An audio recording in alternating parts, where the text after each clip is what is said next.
Hello and welcome to my channel. Today I will be discussing the secret power of silence and why unavailability makes you stronger than ever.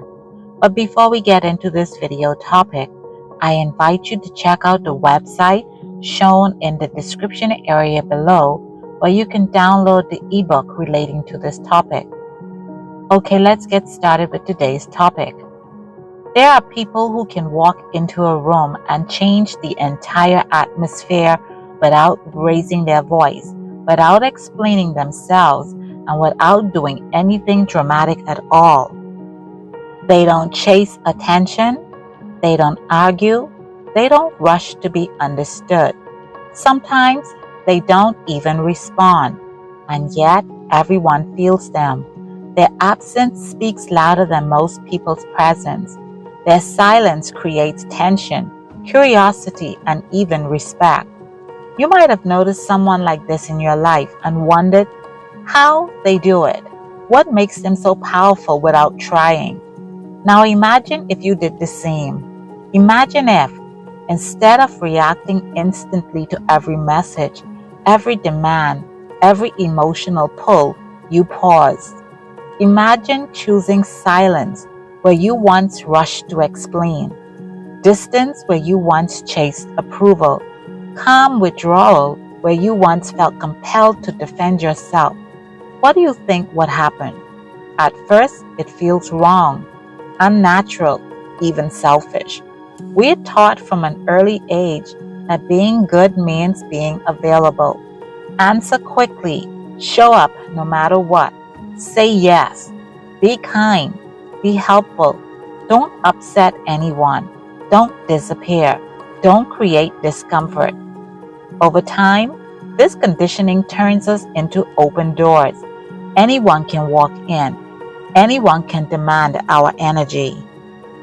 Anyone can press our emotional buttons and get a response on command.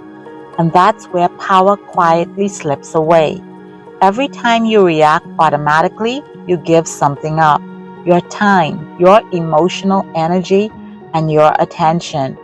Carl Jung called this psychic energy, the limited inner force that fuels thought, emotion, and action. It's not infinite.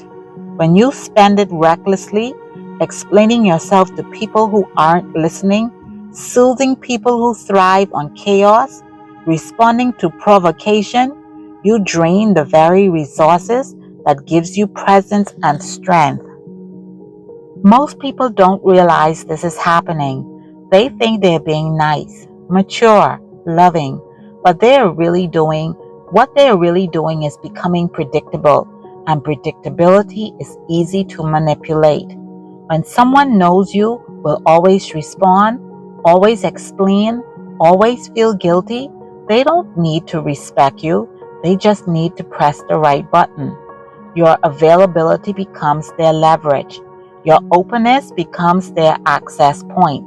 And your kindness becomes a system they rely on. This is why unavailability is so disruptive. Not aggressive unavailability, not cruelty, conscious unavailability. The decision to no longer offer immediate access to your energy, emotions, and attention. Silence is the first form of this power. Silence breaks patterns. People who rely on your reaction don't know what to do when you stop providing them. When you don't defend yourself, they project. When you don't explain, they imagine. When you don't chase, they fill the gap. Carl Jung spoke deeply about projection, the tendency for people to place their own unconscious fears, needs, and insecurities onto others. When you're always available, you absorb those projections without realizing it. You become the container for other people's unresolved inner world. But when you withdraw, those projections bounce back. Suddenly, people feel exposed. Their anger, their neediness, their control tactics have nowhere to land. That discomfort isn't caused by your silence, it's revealed by it. And this is why silence feels threatening to some people. It forces them to confront themselves. Unavailability always dismantles the persona, that is, the mask we wear to be accepted. Jung described the persona as the social identity we construct to fit expectations. The problem is, many people live entirely inside this mask. They respond not from truth but from habit. They say yes when they mean no. They laugh when they feel hurt. They explain when they want to walk away. Over time, they lose contact with their real self. Silence strips the mask away. When you stop reacting, you're no longer performing. You're no longer managing how you perceive. You're choosing authenticity over approval, and that choice is terrifying at first. There will be guilt. There will be anxiety. There will be moments where you want to rush back and fix things, to reassure others that you're still good, still kind, and still available. That urge is conditioning talking. That's the old program trying to restore itself. But if you stay with the discomfort, something shifts. People began to treat you differently, not because you demanded respect, but because you stopped offering yourself for free. What is always accessible is taken for granted. What is rare is valued. This isn't a game, it's a psychological law, and your presence gains weight when it's no longer constant. Your words carry power when they're not compulsive. Your yes matters when it's not automatic. Some connections will weaken, others will disappear entirely. This can feel like loss, but it's actually clarification. Relationships built on access, convenience, and emotional extraction cannot survive boundaries. Only relationships rooted in mutual respect can. This is where individualization begins. This is the process of becoming who you truly are, separate from collective expectations. It requires separation, differentiation, the courage to stand alone without immediate validation. Unavailability creates the space where this process unfolds. In that space, you reconnect with yourself. You start to notice how often you used to override your own needs, how much energy you spent managing other people's emotions, how rarely you listen to your own intuition. Silence brings clarity because it removes noise. Withdrawal restores energy because it stops unnecessary leaks. And here's the paradox. By stepping back, you become more present, not scattered, not reactive, but present. When you do speak, it's intentional. When you do engage, it's chosen. You're no longer pulled into every emotional current that passes by. This doesn't make you cold, it makes you grounded. There's a difference between absence and avoidance. Conscious unavailability isn't running away from life. It's choosing where to place your life force. It's knowing that not every message deserves a response. Not every emotion deserves your attention. Not every conflict deserves your participation. People who thrive on drama will label this as detachment. People who benefit from your overgiving will call it selfish. That's projection again. When you stop feeding a system, the system protests. But pay attention to what's inside, what happens inside you. The nervous system calms.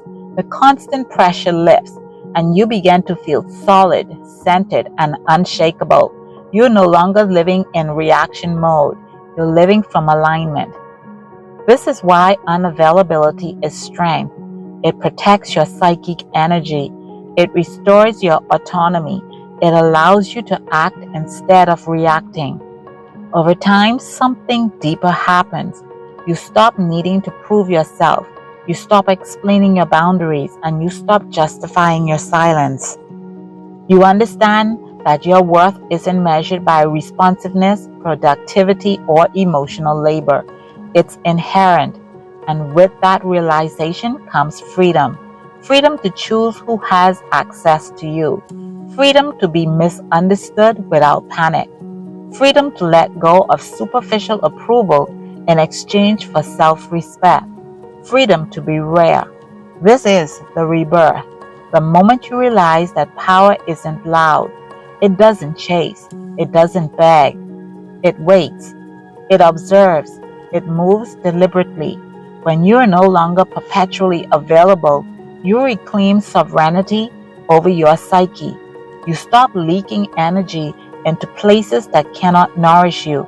You become a person who is felt even in silence. And that is a strength most people never develop because it requires the courage to step back, to endure discomfort, and to choose yourself without apology. Silence is not emptiness, it is a presence concentrated. Unavailability is not rejection, it is discernment. And when you embody this, you don't need to announce your power. People will feel it. Okay, ladies and gentlemen, that's all for now. Once again, I invite you to check out the website shown in the description area below, where you could download the ebook relating to this topic. And if you enjoy these types of topics, please press the like, subscribe, and share buttons below to receive notification when new videos are posted to this channel. Thank you for watching.